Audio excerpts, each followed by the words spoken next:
بسم اللہ الرحمن الرحیم۔ شروع اللہ کے نام سے جو بڑا مہربان رحیم اور رحم کرنے والا ہے۔ بنت ہوا چینل میں خوش آمدید۔ امید ہے آپ سب خیریت سے ہوں گے۔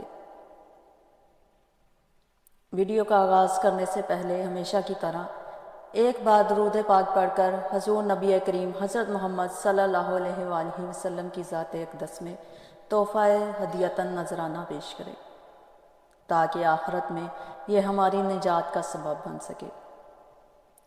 اللہم صلی علی سیدنا محمد و علی آل سیدنا محمد و بارک وسلم۔ خطبات فقیر میں مصنف بیان کرتے ہیں کہ ایک دفعہ حضرت مجدد الافسانی کی اولاد میں سے ایک صاحب کے گھر جانے کا موقع ملا۔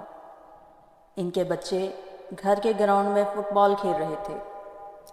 نئی آبادی تھی، مسجد کی قریب نہیں تھی، اس لیے گھر میں ہی باجماعت نماز ادا کرنا پڑتی تھی۔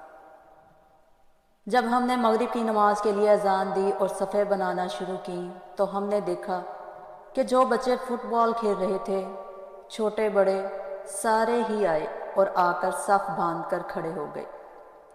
میں نے صاحب خانہ سے پوچھا کہ ان بچوں نے وضو نہیں کرنا؟ تو انہوں نے کہا کہ وضو کیا ہوا ہے۔ اس عاجز نے سمجھا کہ شاید انہوں نے سوچا ہوگا کہ مہمان آیا ہے، نماز تو پڑھنی ہی ہے، اس لیے ہم پہلے سے وضو کر کے کھیلتے ہیں۔ لیکن نماز پڑھنے کے بعد صاحب خانہ نے بتایا کہ ہمارے خاندان میں اوپر مشائخ سے یہ عمل چلتا آ رہا ہے کہ کوئی بچہ بھی جب 4-5 سال کی عمر سے بڑا ہو جاتا ہے تو ہم اس کو بھی جاگتے ہوئے ہوش کی حالت میں بے وضو نہیں دیکھیں گے۔ آج کے دور میں بھی ایسے لوگ ہیں کہ جن کو باوضو زندگی گزارنے کی تڑپ اور تمنا ہوتی ہے۔ آپ نے فرمایا، تم جس حال میں زندگی گزارو گے تمہیں اسی حال میں موت آئے گی۔ تو باوضو زندگی گزارنے والوں کو اللہ تعالیٰ باوضو موت عطا فرمائیں گے۔